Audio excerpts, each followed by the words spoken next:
bem com vocês? Estamos juntos aqui novamente em uma matéria maravilhosa que é Direitos Humanos. Gente, essa matéria é muito importante e é muito legal. Então, nós vamos começar a aprender sobre direitos humanos, de onde veio, onde surgiu, para que serve, em qual contexto aqui dentro do nosso direito ele se encaixa, e a gente vai ver que ele é tão importante que tem algumas partes que refletem até no direito constitucional, se não todos os direitos humanos refletem no direito constitucional. Bom, então para começar, nós vamos aprender aqui um pouquinho de onde surgiu essa determinada nomenclatura direitos humanos, certo? Aqui, vamos para o meu slide, eu sempre gosto de ilustrar esses menininhos, essas pessoinhas de mãos dadas aqui, juntos. Aqui te remete ao quê? Que todos estão unidos, em sintonia. E isso seria relativo aos direitos humanos, sim, porque tem a cooperação que é tão ligada a essa disciplina. Então, eu coloquei aqui esse desenho. Me sigam no Instagram, professora.larissanani, e vamos bola para frente. Primeiro, qual que é que se encaixa a disciplina dentro dos direitos mesmo? Os direitos humanos, eles são direitos inerentes ao ser humano, são direitos essenciais para que você exercite uma vida com dignidade. Então, os direitos humanos, eles são necessários para que você exercite a sua vida com dignidade, certo? Então, temos aqui a classe, que é a classe de direitos essenciais. É essencial, esses direitos são essenciais a toda pessoa humana, certo? Bom, outro pontinho aqui que eu quero colocar é o que esses direitos humanos resguarda, o que ele visa resguardar, garantir, tutelar, acautelar. O que esses direitos humanos resguardam? Bom, primeiro de tudo, a vida. Mas não só a vida, como a existência de uma vida com dignidade. Não basta existir, não basta viver, respirar. Eu preciso exercer uma vida com dignidade. Outro ponto aqui, solidariedade. Por isso que eu coloquei lá os bonequinhos, as pessoinhas de mão dada. Somos uma comunidade de nações. Então, a gente tem que resguardar a solidariedade. Outro ponto, igualdade. A igualdade aqui no sentido amplo. Mas nós veremos que em alguns pontos há igualdade material. Eu ainda vou falar da igualdade e a diferença entre igualdade formal e a igualdade material. Outro ponto aqui é a fraternidade, muito ligada à solidariedade. Como eu disse, todos nós somos uma nação reunida aqui num globo. Então, essa cooperação de todas as nações fazem parte dos direitos humanos. Outro ponto, liberdade. Liberdade em vários sentidos. Desde a sua liberdade de ser quem você é, a sua liberdade de ir e vir, a sua liberdade de expressar a sua fé, a sua liberdade de expressar o que você pensa, as suas convicções, as suas ideologias. Aqui é liberdade no máximo de sentidos que a gente pode colocar. Aí vem a dignidade da pessoa humana, porque é necessário todos esses direitos, todos esses sentidos dentro dos direitos humanos para que você exerça uma vida com dignidade. Essa dignidade é a dignidade de ser tratado por parte do Estado, garantindo todos esses direitos que eu disse, como a liberdade, como a fraternidade, como a solidariedade, ter uma vida digna, ter uma vida com segurança, com trabalho, com moradia. Tudo isso é ter uma vida digna. Então, galera, visa resguardar aqui os direitos humanos, solidariedade, igualdade, fraternidade, liberdade e dignidade da pessoa humana. Agora nós veremos outro ponto aqui. Um conceito doutrinário do que seria direitos humanos. Tem um conceitinho aqui muito interessante que podemos verificar da doutrina sobre direitos humanos, que é o seguinte: conjuntos de direitos inerentes à dignidade da pessoa humana por meio da limitação do arbítrio do Estado. O que é arbítrio do Estado? Galera, o Estado precisa ter limites. O Estado, ele não é um Estado autoritário. Ele está o quê? Limitado à lei. Ele está limitado às próprias garantias condicionadas na nossa Constituição Federal. Já passou a época de absolutismo do Estado. O Estado, ele não é autoritário. Ele pode exigir o cumprimento legal, na verdade, ele deve exigir, só que com os limites impostos na lei. Então, aqui, ele limita o arbítrio do Estado e do estabelecimento da igualdade como aspecto central das relações sociais. Esse é um conceito da doutrina muito importante, então anote aí no seu caderno, grave.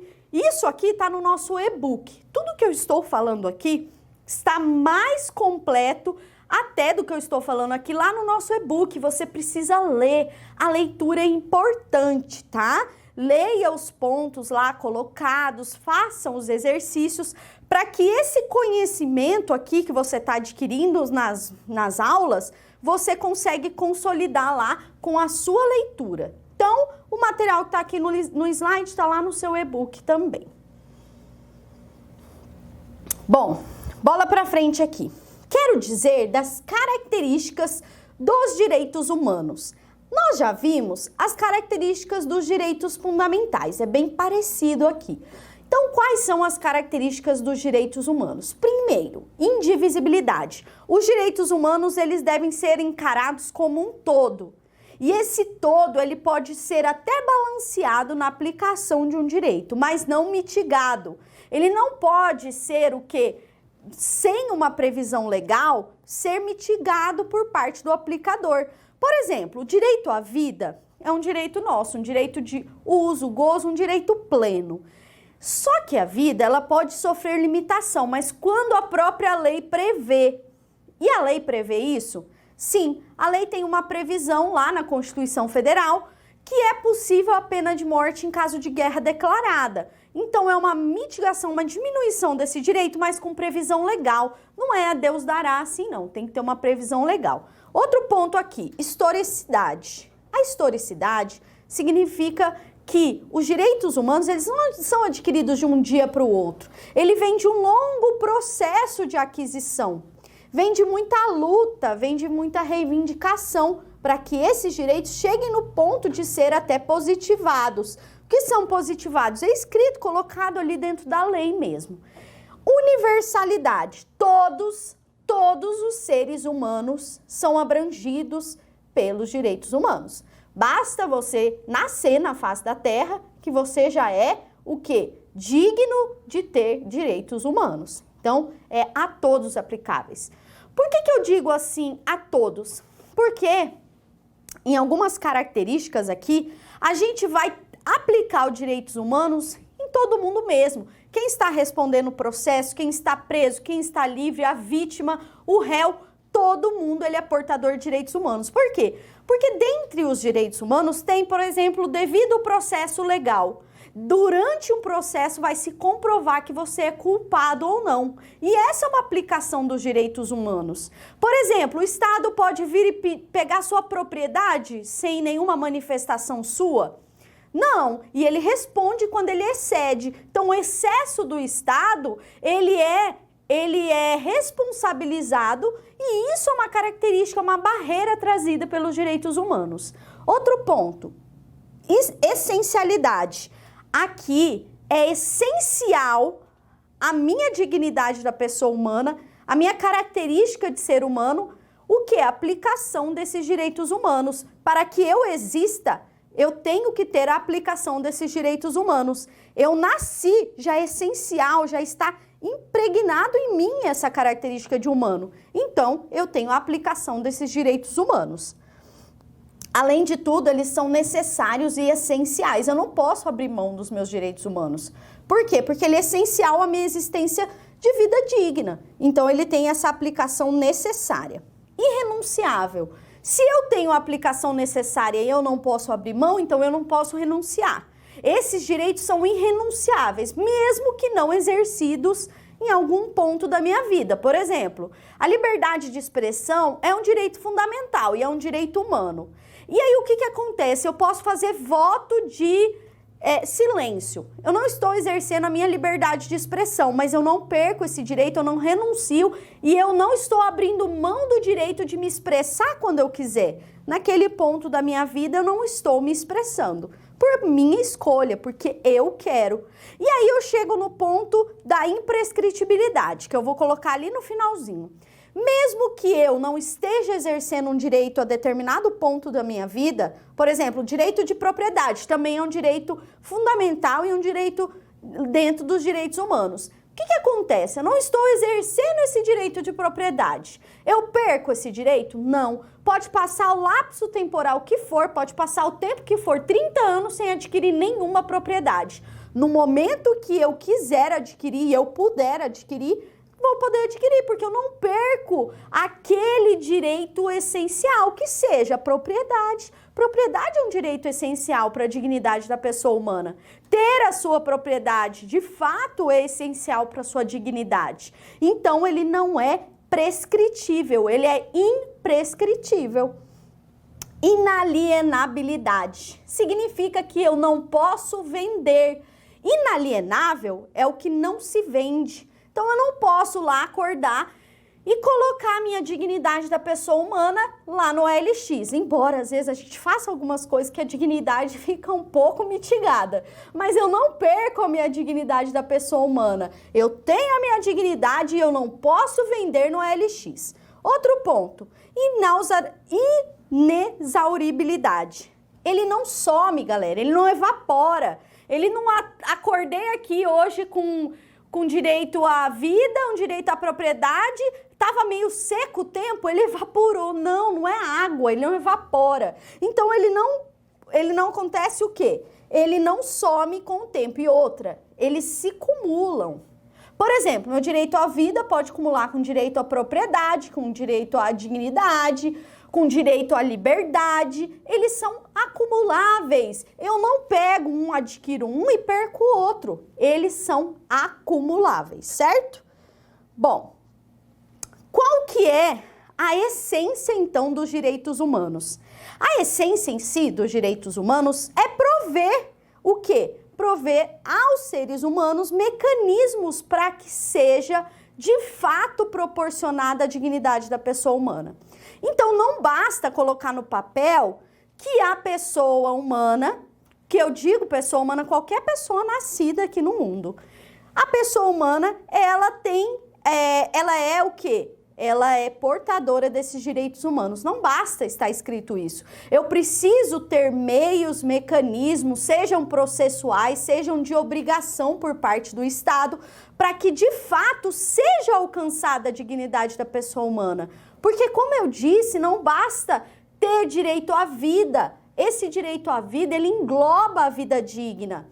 Um direito com moradia, um direito com assistência à saúde, à educação, transporte, lazer. Se você observa lá os direitos sociais do artigo 6º, se a gente tiver respeitado aqueles direitos ali, nós estaremos exercendo uma vida com dignidade. Nem sempre o Estado ele consegue manter esses direitos lá plenos e sadios, mas ele não pode deixar de perseguir isso.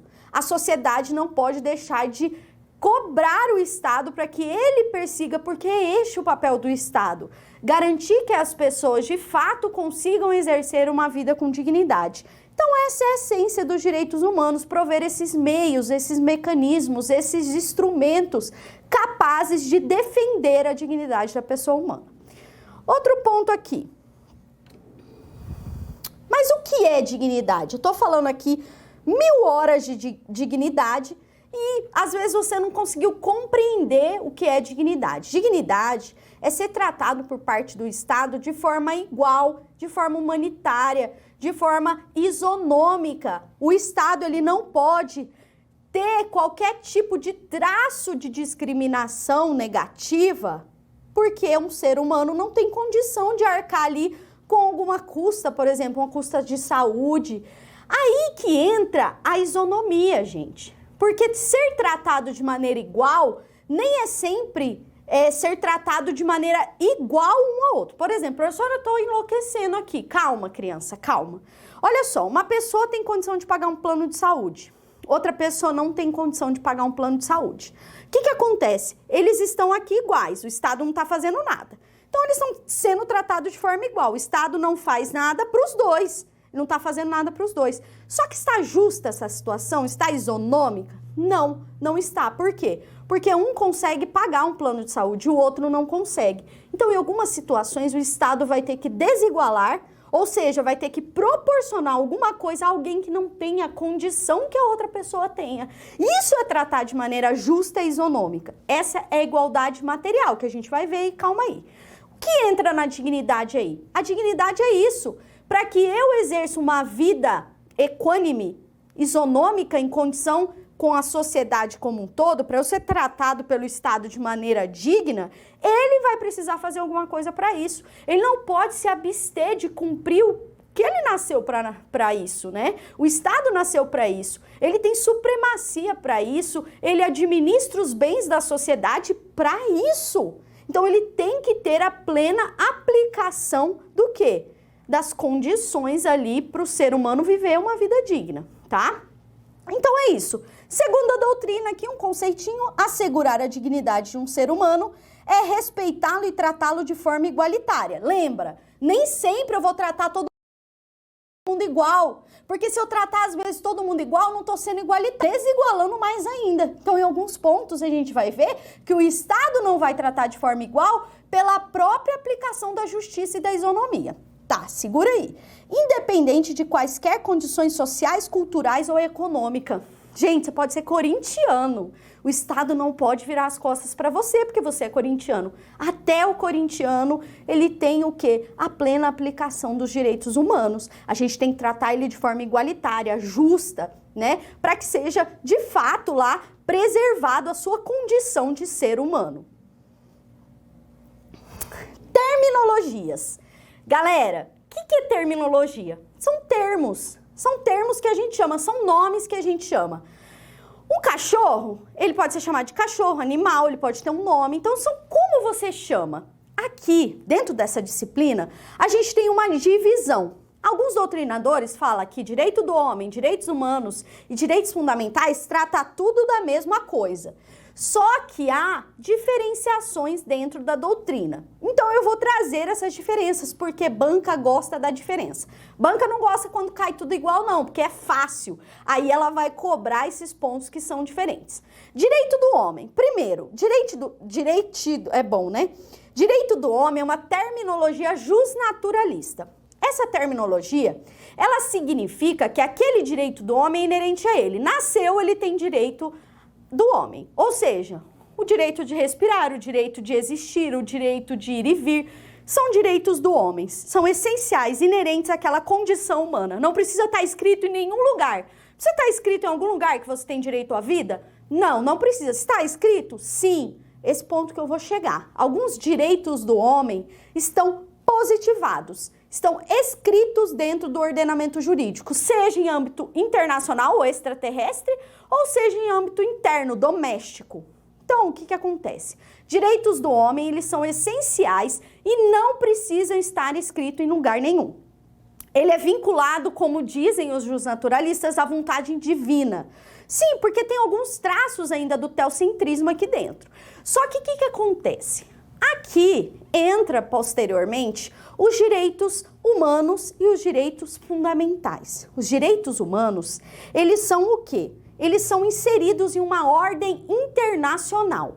Direitos humanos, eles são previstos em tratados, em convenções. Sabe a OIT e a ONU, organismos super importantes? Então, eles tratam desses direitos em tratados, em convenções. Por exemplo, direito a férias tem uma previsão de uma convenção sobre isso lá da OIT. da Organização Internacional do Trabalho. Então, direito a férias é um direito inerente ao ser humano e é direito humano, dos direitos humanos.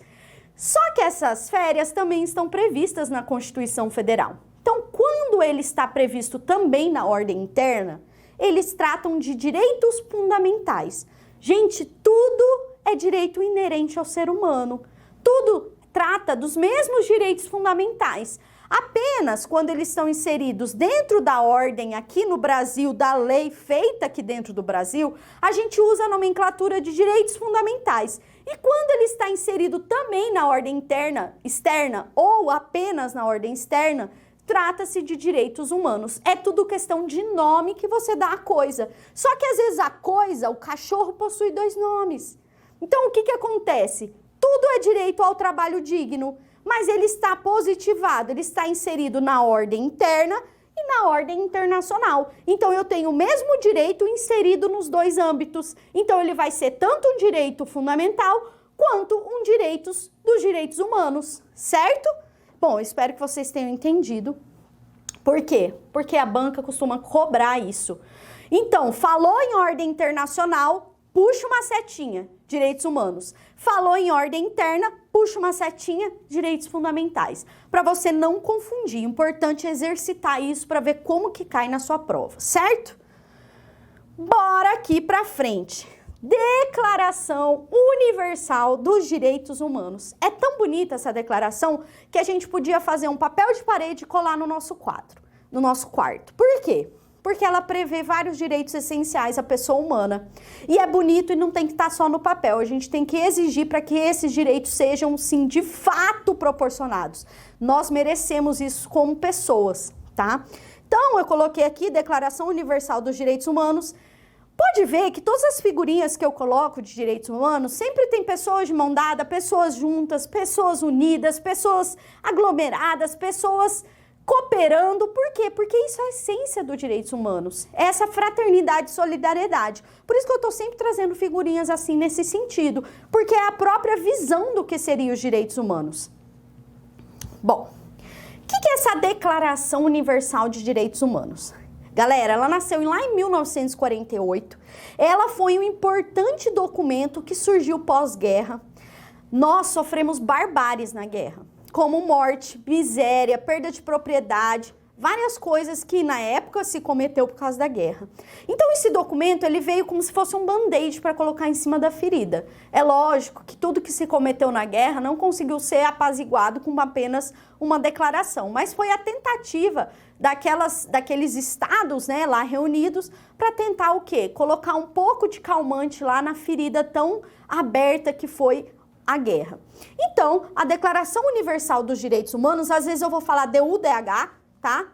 O apelidinho dela é DUDH, sigla. Ela foi adotada lá na Assembleia Geral da ONU e ela é um principal instrumento do sistema global.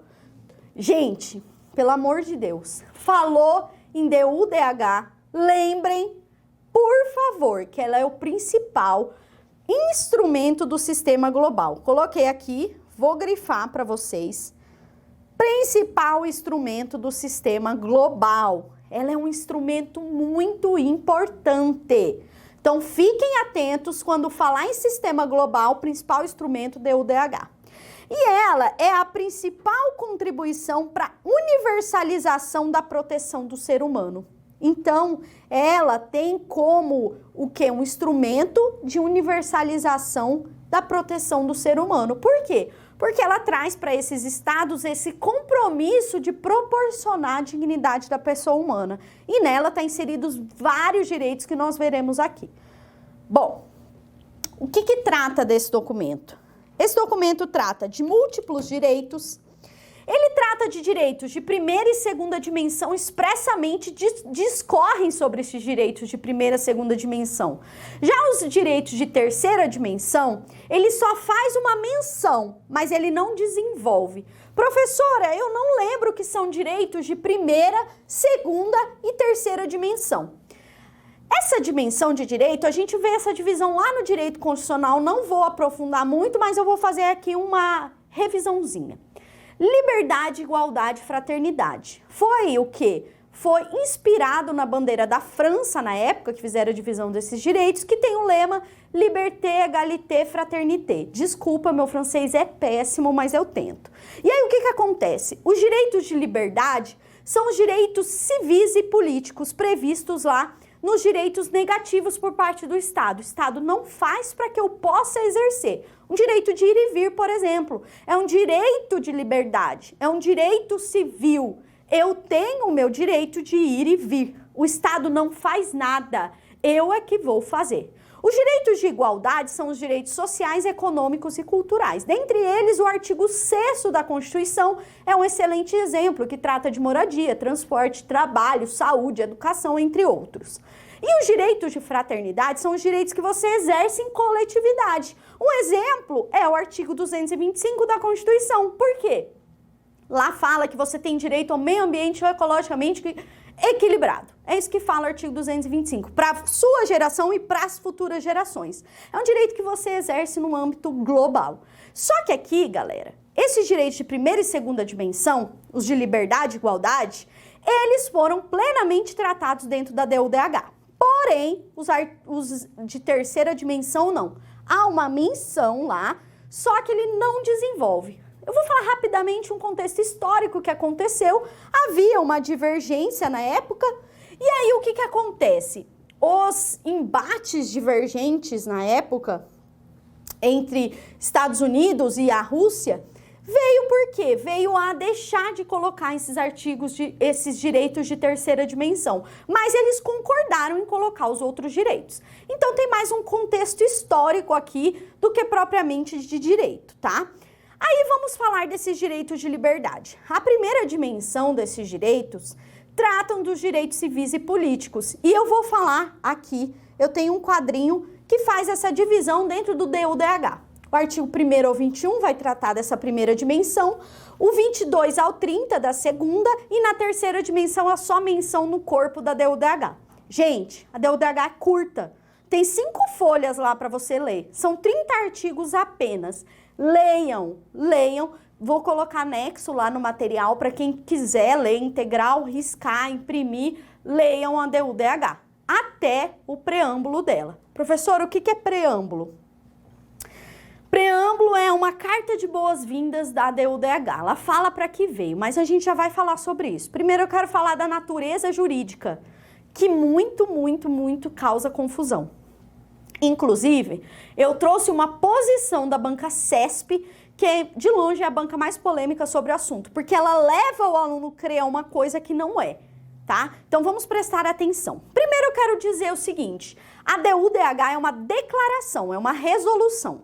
E dentro do direito internacional, né, do direito constitucional internacional, do direito internacional, a gente faz a divisão do que seria o quê? Do que seriam tratados e do que seriam resoluções.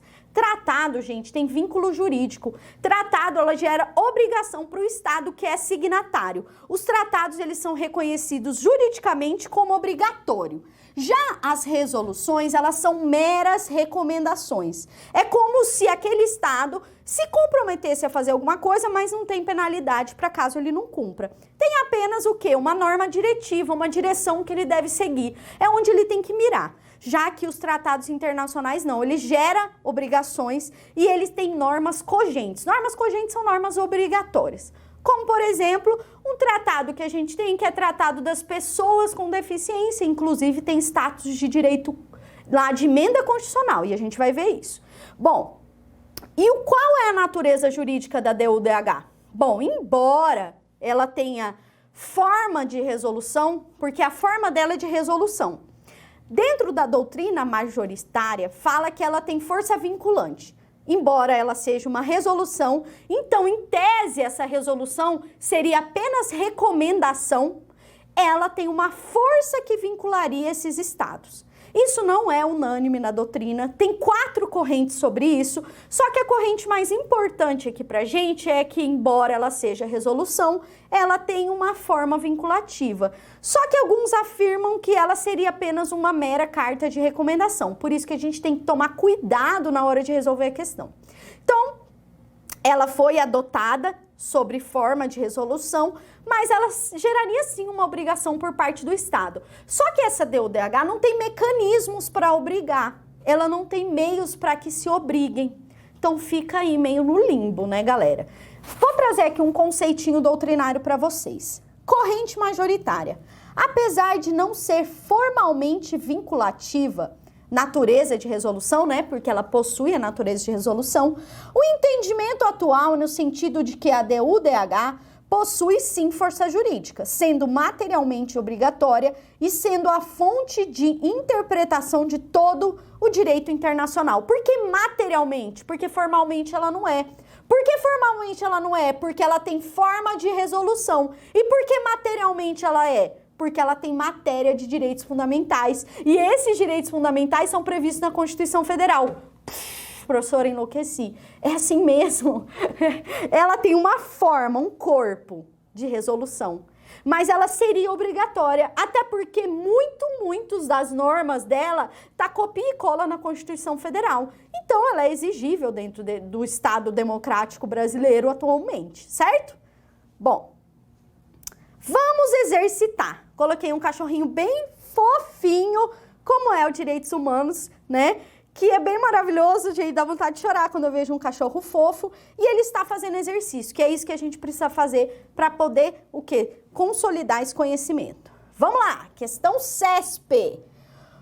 Com relação à proteção internacional dos direitos humanos, julguem os itens a seguir. A Declaração Universal dos Direitos Humanos, de 1948, apesar de ter natureza de resolução, não apresenta instrumentos ou órgãos próprios destinados a tornar compulsória sua aplicação. Tempo, 5 segundos.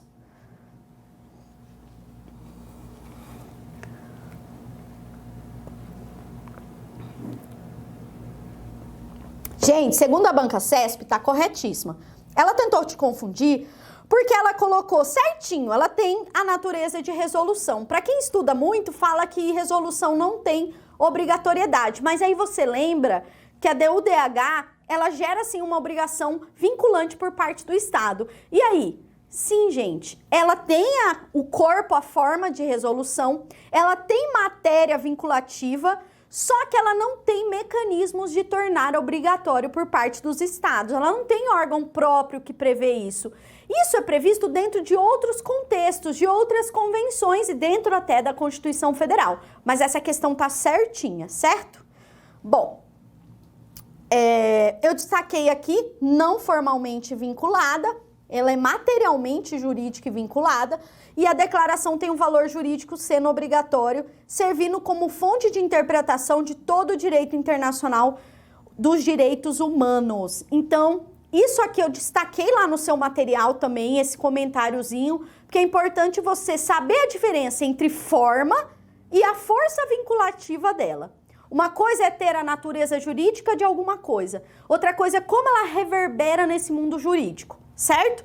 Então a gente sabe da importância da DUDH, tanto é que a Constituição de 1988, após a declaração, muito tempo depois, 40 anos depois, sou tão boa de matemática que eu tenho que parar para contar quanto tempo depois, exatamente 40 anos, ela prevê vários direitos inseridos dentro da declaração, tá? Rafael Barreto diz que, apesar do status formal não vinculante, adveio a tese de que a declaração deveria sim ser reconhecida como cogente, vinculante, dotado de juridicidade imperativa. E isso, além de Rafael Barreto, pensa também Flávia Piovesan. Flávia Piovesan discorre que ela tem a força vinculativa, ela possui força jurídica, embora seja uma resolução, certo? Outra questãozinha aqui, essa questão CESP, gente, essa questão já caiu 3 vezes. 3 vezes, em 3 provas diferentes. A Declaração Universal dos Direitos Humanos foi adotada e proclamada pela Resolução número 217 da Assembleia Geral da ONU, das Nações Unidas, em 1948. Professora, por que eu tenho que saber isso? Porque você tem que saber o contexto histórico. Se você estuda história, você vai lembrar. Se você não estudou história, fica difícil, então você estuda aqui agora. 1948, pós-guerra, momento periclitante lá, da humanidade, veio para tentar reparar, um band-aid, é como se colocasse um band-aid numa barreira de água ali que estourou. Não dá conta? Não dá conta, mas tentou amenizar um pouco. Então tem esse contexto histórico. Lembrando que 40 anos depois surgiu a nossa linda e maravilhosa Constituição Federal, que trouxe muitos dos preceitos trazidos nessa DUDH. 1948. E aí, galera, é isso. A gente viu essa primeira parte para a gente entender um pouco desse contexto sobre o que é essa Declaração Universal e sobre o que é os direitos humanos, né? Porque esses direitos humanos tão mal falado aí, você viu como é lindo, tem tanta importância na nossa vida, para o exercício de uma vida digna. Então vamos ver com outros olhos essa disciplina. E eu espero que vocês tomem gosto por estudá-la, porque estudar direitos humanos é estudar a sua própria existência com vida digna. E é próprio direito constitucional. Então as matérias aqui, ó, elas caminham de mãos dadas, certo? Então até a próxima aula, fique com essa imagem desse cachorro muito fofinho. Um beijo, fiquem com Deus ou fiquem com quem vocês quiserem. Tchau!